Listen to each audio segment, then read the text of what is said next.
Assalamualaikum warahmatullahi wabarakatuh. Halo teman-teman, berjumpa lagi dengan saya. Perkenalkan, nama saya Abis Sabihis. Saya adalah seorang guru agama atau guru ngaji, dan saya senang menjalani profesi ini. Walaupun ada teman saya bilang, "Am, sampai kapan kamu mau jadi guru agama? Masa sampai tua jadi guru agama?" Tapi pertanyaan itu membuat saya jadi, oh iya ya, sampai kapan ya gitu. Karena banyak orang di luar sana yang kemudian berlomba-lomba menjadi PNS, menjadi um, apa mungkin peran-peran dalam kehidupan yang lebih spektakuler. Tapi entah kenapa sampai sekarang saya udah ada 10 tahun ya menjadi guru agama. Bukan guru agama secara formal di sekolah, tapi bahkan guru agama secara freelancer gitu. Dulu saya seorang trainer, fasilitator di sebuah perbankan. Saya juga senang menjalani sebagai fasilitator. Dalam beberapa momen kemudian saya memutuskan untuk mengajar agama. Karena yang saya pelajari dari dulu memang agama, filosofi, tasawuf, spiritual, logika, filsafat, nah gitu-gitulah. Nah, di video sebelumnya saya gak usah curhat lah ya mengenai pekerjaan saya kayak apa. Paling tidak kerjaan saya sekarang membuat saya survive, dan saya menyukai pekerjaan yang terus membuat jiwa kita bertumbuh gitu, terus membuat jiwa kita berkembang gitu, berkembang dari sisi mental, dari sisi pengetahuan, dari sisi pemahaman, dari sisi realisasi, dari sisi apapun dalam kehidupan kita kan gitu. Dan saya tidak menyukai pekerjaan yang monoton, yang boring, yang gitu-gitu aja kan gitu. Itu saya ya. Setiap orang kan punya preferensi yang berbeda dalam memilih pekerjaannya ya. Oke, kita masih membahas tentang karma. Saya ingin melanjutkan kembali pembelajaran saya tentang karma, yang dimana ini pelajaran yang jarang banget dibahas karena takut. Dan juga mungkin apa ya, tidak familiar. Dalam pelajaran-pelajaran agama juga jarang dibahas tentang karma ini. Lebih-lebih seperti yang kemarin saya bilang, dalam tradisi Islam itu tidak tidak apa ya, tidak cukup populer istilah karma. Istilah yang populer adalah ya tabur tuai gitu. Kan ada juga di dalam suratnya itu, barang siapa berbuat kebaikan walaupun sebesar biji zarah, dia akan dapat balasannya.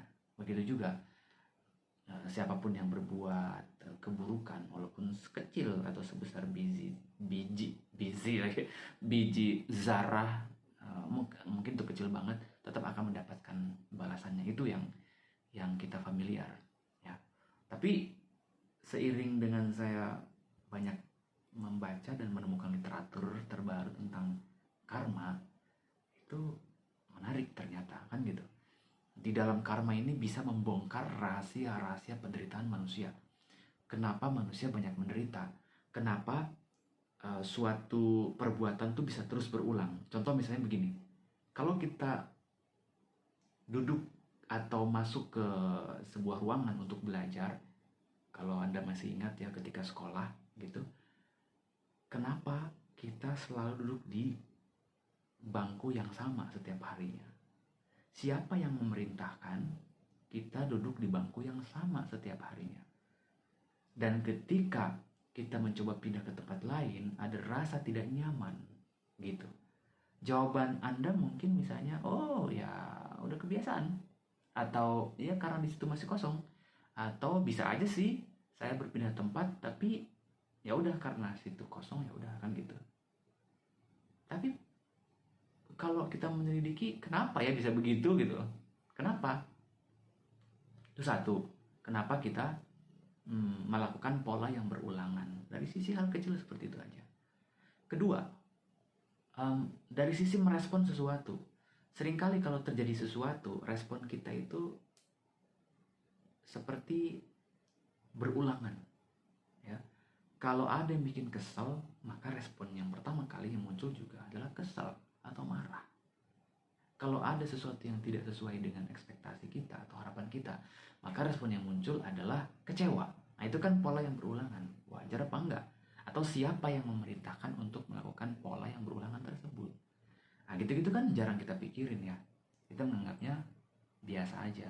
Mungkin kalau untuk hal-hal yang tadi kayak bangku, duduk di bangku gitu, nggak masalah sih. Tapi kalau udah berkaitan dengan jiwa, kenapa sih gue menderita lagi, menderita lagi, menderita lagi? Kenapa ada orang yang nikah cerai, nikah cerai, nikah cerai, putus nyambung, putus nyambung, putus nyambung, atau apalagi? Banyak deh. Silahkan selidiki masing-masing. Kenapa ada satu pola perbuatan yang terus berulang? Siapa yang memerintahkan itu berulang? Kebiasaankah? Atau justru kita yang membuatnya? Kita nanti coba temukan ya.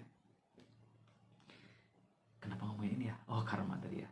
Jadi teka-teki ini yang yang saya sendiri itu belajar untuk memecahkannya. Karena saya nggak mau mengalami penderitaan yang terus berulang tanpa akhir atau tanpa ujung. Lihat misalnya orang-orang tertentu gitu ya, yang dia berada dalam siklus yang terus berulang. Apa ya? Kalau orang kemudian dilahirkan dalam keadaan susah gitu, tidak punya atau miskin, maka biasanya berulang pada anaknya, berulang pada keturunannya. Kalau orang misalnya terlahir dalam keadaan kaya, dia juga bisa berulang di generasi berikutnya. Kenapa berulang? Kan gitu. Nanti kita lihat ya.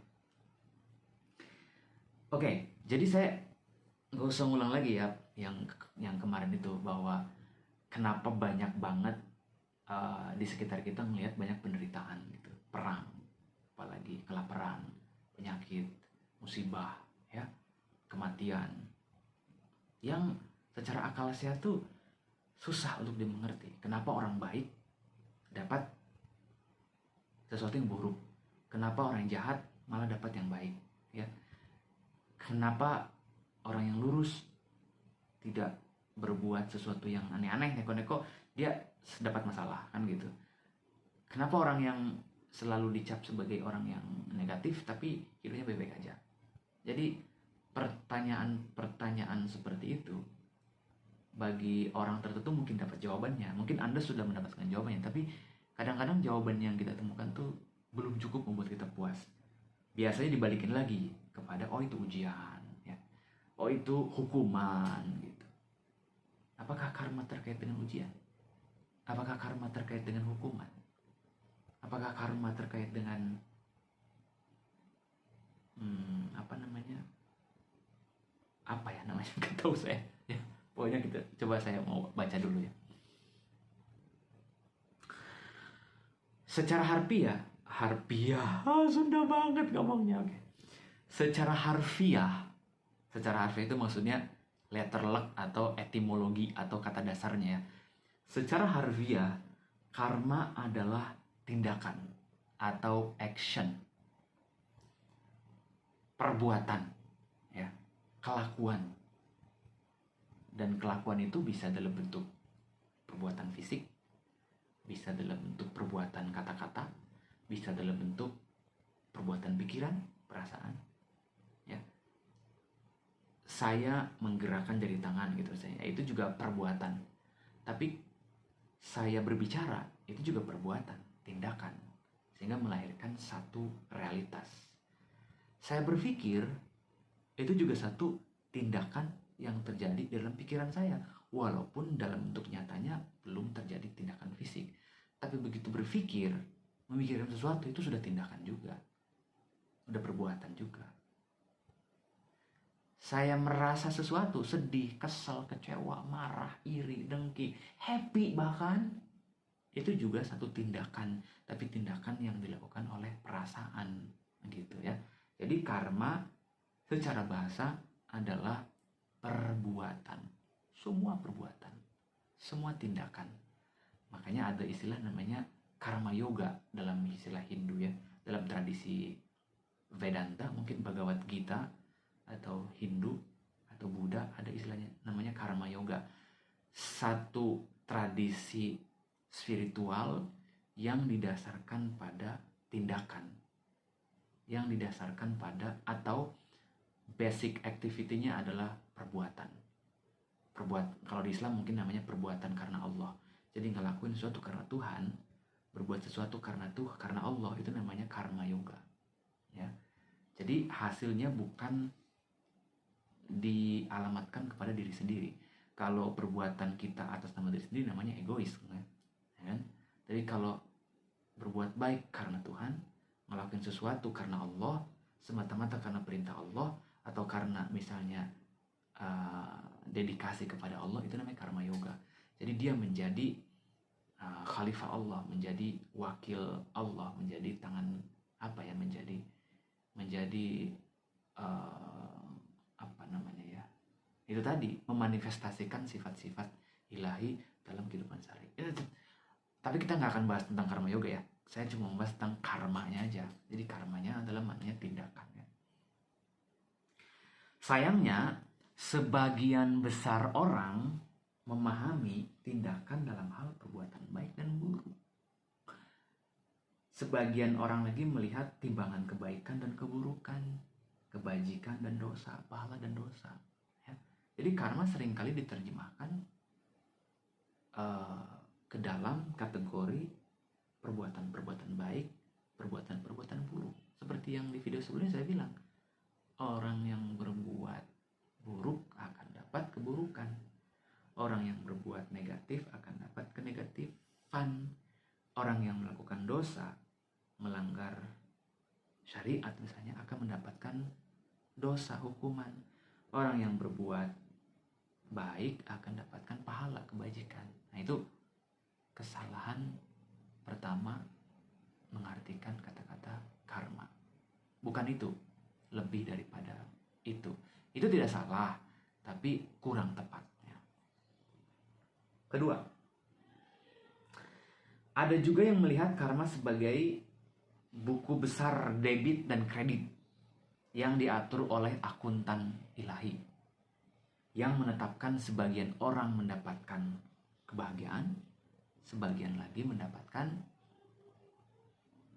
kerugian atau dijerumuskan ke dunia bawah dan didaur ulang untuk dia menderita lagi. Ada yang begitu menerjemahkan karma. Jadi karma itu kayak, ada akuntan ilahi, ada seseorang atau sesuatu yang mengatur, gitu ya. Orang ini mendapatkan debit kebaikan, orang ini mendapatkan debit keburukan misalnya.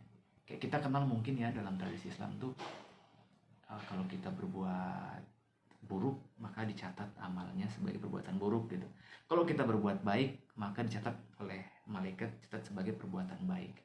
Jadi saya misalnya hari ini habis ngajar kayak gini dianggap berbuat baik, ya udah 1 gitu kan. Atau misalnya saya tidak sholat atau melakukan suatu perbuatan negatif, saya dicatat sebagai memiliki kredit atau debit perbuatan baik. Seperti itu bukan?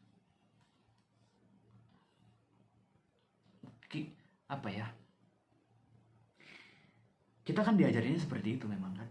Kemanapun kita pergi, 2 malaikat itu mencatat, katanya seperti itu, dalam sebuah buku catatan. Saya juga nggak tahu catatnya pakai apa, bukunya kayak apa, catatannya model apa, saya nggak ngerti, kurang paham. Kalau teman-teman punya penjelasan yang bisa masuk akal buat saya, boleh loh dituliskan di komen. Saya berterima kasih banget kalau dijelasin. Karena begitu saya berpikir lagi gitu, namanya mencatat berarti kan ada bukunya, ada pulpennya, ada catatannya. Kalau sekarang mungkin lebih canggih, ada tulisan di komputer. Itu fisik ya pengertiannya. Tapi mencatat dalam pengertian saya itu justru sebenarnya masuk ke dalam memori pikiran kita. Makanya kalau kita berbuat buruk, kita nggak pernah lupa dengan keburukan kita. Kalau kita berbuat baik, kita juga nggak lupa kok dengan kebaikan kita. Jadi sebenarnya mencatat itu malaikat atau kita sendiri, merekod di alam memori kita. Efeknya apa? Waduh, jadi semangat ya ngomongnya. Efeknya apa? Efeknya adalah kalau kita berbuat buruk dan kita teringat dengan keburukan itu, kita jadi merasa bersalah kan? Orang baik, orang yang punya hati nurani kan pasti akan ngerasa nggak enak gitu. Kecuali kalau orang yang hatinya udah mungkin beku atau udah sering banget berbuat sesuatu yang buruk, maka perbuatan buruk bagi dia biasa aja. Nah, ini nanti akan kita bahas ya di 7 derajat jiwa. Karena di 7 derajat itu nanti ada bagian di mana ada jiwa tertentu yang dia akan tenang dalam berbuat keburukan. Itu level jiwa amarah, ya. Jadi jiwa amarah itu nanti kita akan bahas ya. Jiwa amarah itu bukan marah-marah doang gitu. Ya. Berbuat buruk pun dia senang. Orang tenang melakukan keburukan, itu jiwa amarah. Orang kalau dia biasa korupsi, fine-fine aja, ya itu jiwa amarah. Orang yang udah biasa berbohong dan dia nggak merasa kalau dia berbohong, itu udah jiwa amarah, ya kan? Orang yang sudah biasa apa ya, misalnya ya melakukan perbuatan-perbuatan yang negatif dan dia merasa tenang, tidak terganggu dengan perbuatannya, itu bisa disebut sebagai jiwa amarah, ya. Gitu. Baik, lagi ke sini. Jadi sampai di mana tadi ya? Oh iya, kalau kita memikirkan, berbuat, berkata-kata yang kurang baik atau buruk atau jahat, kita ingat kok gitu. Kita nggak lupa. Kita udah nyakitin siapa, kita udah membuli siapa, kita udah melakukan tindakan negatif apa, kita ingat. Ingatan itu seringkali membuat terintimidasi di batin kita. Mengingat keburukan membuat kita menderita, bersalah. Mengingat kebaikan membuat kita bahagia. Gitu. Jadi memori nanti akan dibahas ya. Memori itu juga menentukan kebahagiaan dan penderitaan kita. Makin banyak memori kebahagiaan, kebaikan yang kita masukkan ke dalam jiwa kita, makin happy hidup kita. Tapi makin banyak kita menumpuk memori-memori negatif dengan pasangan, dengan anak, dengan teman, dengan situasi, dengan keadaan, makin juga sumpah batin kita. Gitu. Dan itu karma. Kenapa? Karena karma adalah menuai tindakan, karena karma adalah menuai hasil daripada tindakan kita sendiri. Ya, jadi di bagian ini saya ingin berbagi bahwa saya ingin mengatakan bahwa you create your own karma gitu. Kita mencipta karma kita sendiri. Makanya di sini bilang karma sebenarnya terkait dengan sumber penciptaan kita sendiri. Dengan mengalihkan tanggung jawab dari Tuhan kepada kita, kita menjadi penentu takdir kita sendiri. Paham gak nih? Saya juga agak kesulitan menjelaskan ya. Kalau misalnya teman-teman bisa menjelaskan kata-kata ini, boleh bantu saya jelasin di komen ya. Karma terkait dengan sumber penciptaan kita sendiri, dengan mengalihkan tanggung jawab dari Tuhan kepada kita, lalu kita menentukan takdir kita sendiri. Pernah kan mendengar istilah ataupun Al-Quran bilang Allah tidak akan merubah nasib suatu kaum kalau bukan dia sendiri yang merubahnya, kan? Kita hidup susah, siapa yang menciptakan? Kita hidup senang, siapa yang menciptakan? Kita sukses, siapa yang menciptakan? Kita gagal, siapa yang menciptakan? Kita mau nyalahin orang lain, kita mau nyalahin tetangga, kita mau nyalahin orang tua, kita mau nyalahin Tuhan. Nyalahin siapa? Kalau bukan nyalahin diri sendiri. Tapi nyalahin diri sendiri juga gak baik. Tapi gimana lagi kan? Kecuali diterima kesalahan itu, lalu diperbaiki. Itulah langkah untuk memperbaiki hidup, memperbaiki karma, supaya tidak mengulang lagi cerita hidup yang jelek tadi itu ya. Jadi gimana tadi ya? Jadi pemahaman tentang ada malaikat yang mencatat baik buruk itu mungkin benar. Memang benar ada dogma ajaran agama yang bilang, saya tidak menyalahkan itu ya, tidak sama sekali. Tapi saya ingin punya pemahaman yang lain bahwa sebenarnya kita sendiri loh yang kemudian mencatat dengan cara mengingat, masuk ke dalam memori. Walaupun ya banyak memori yang lupa, ya kan? Tapi memori itu, ingatan itu sebenarnya tidak hilang. Hanya saja mungkin perangkat buat mengaksesnya itu bermasalah ya. Tapi kita akan bahas ini di bagian memori nanti. Enggak sekarang, kenapanya penjelasan tentang memori itu. Berikutnya adalah dalam faktanya Karma itu tidak ada hubungannya dengan pahala dan dosa. Oke? Karma tidak ada hubungannya dengan pahala dan dosa. Karma tidak ada hubungannya dengan auditor kehidupan. Karma tidak ada hubungannya dengan Tuhan yang baik di sana, di langit, yang mengatur hidup kita atau dimanapun yang kita percayai. Karma nggak ada hubungannya dengan iblis, dengan malaikat, nggak ada hubungannya. Jadi bagi saya,